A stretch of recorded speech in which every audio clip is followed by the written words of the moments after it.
जिदे चर्चे ने फर्श तो अर्श थी कर, आशिक उस सरदार कौनैन दा किसे होर दवारे क्यों जावा,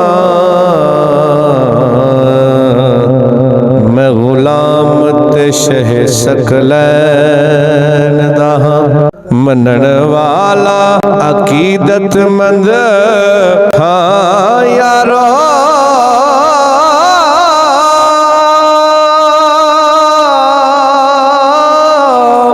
अली फातिमा दे नूरल ऐन दा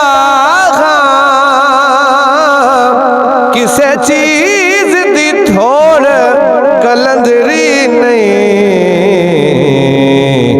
मैं ते मंगता हसन हुसैन दा किसे चीज दी थोड़ कलंदरी नहीं, मैं ते मंगता हसन हुसैन दा।